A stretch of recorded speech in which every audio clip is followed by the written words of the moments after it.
Title 42 ends with 60,000 migrants waiting near U.S. Mexico border.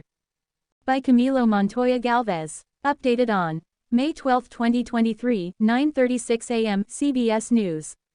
El Paso, Texas, an estimated 60,000 migrants were waiting near the U.S. Mexico border as the Biden administration ended the Title 42 pandemic-era rule that has allowed authorities to expel those entering the country unlawfully, a top U.S. official told CBS News on Thursday.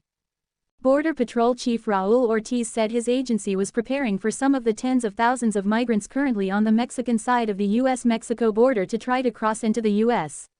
Title 42 expired at midnight Thursday.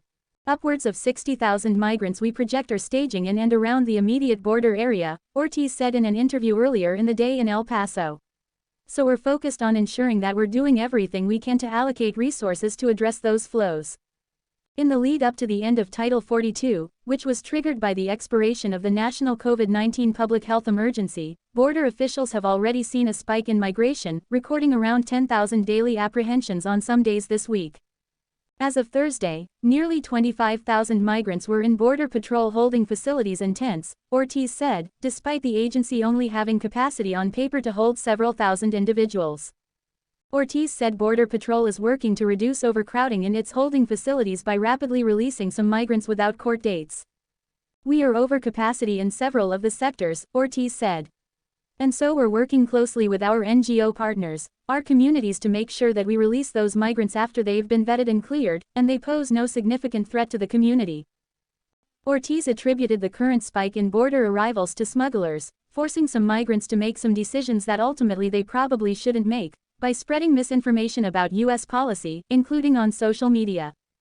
Despite the current challenges, Ortiz said he does not anticipate a huge surge in migrant crossings in the immediate aftermath of Title 42 ending.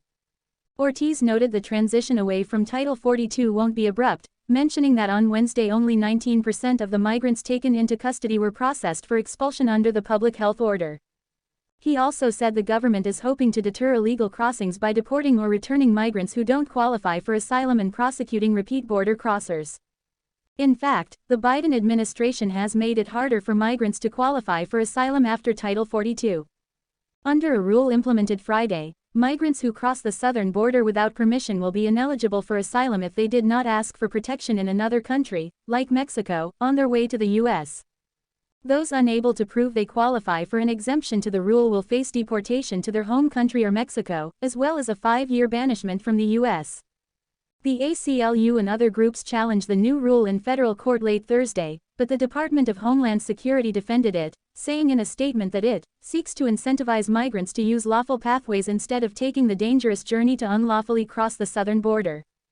This rule responds to the elevated encounters we are experiencing at the border and is critical to creating an orderly process to seek protection in the United States at a time when Congress refuses to reform our broken immigration laws or provide the necessary funds to hire sufficient asylum officers and immigration judges to process claims in a timely manner. The Biden administration is pairing the stricter asylum rules with increased opportunities for migrants to enter the country legally, including through an app for asylum seekers in Mexico and a program for Cubans, Nicaraguans, Haitians and Venezuelans with American sponsors. Biden administration officials have said the policies will eventually reduce the historically high levels of border arrivals. Nevertheless, Secretary of Homeland Security Alejandro Mayorkas said the policy changes will usher in a difficult period for his department. President Biden also said the situation would be chaotic, at least for a while.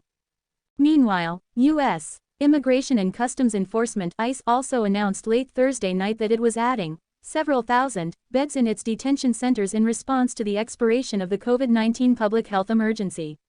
The release did not mention the expiration of Title 42. ICE noted that with the expiration of the public health emergency, it was ending COVID-19 testing and quarantine requirements for all detainees. These changes will increase the number of accessible beds in ICE's detention network and allow ICE to process detained non-citizens for intake more quickly, the agency wrote. First published on May 11, 2023, 5:28 p.m. Copyright 2023 CBS Interactive Inc. All rights reserved.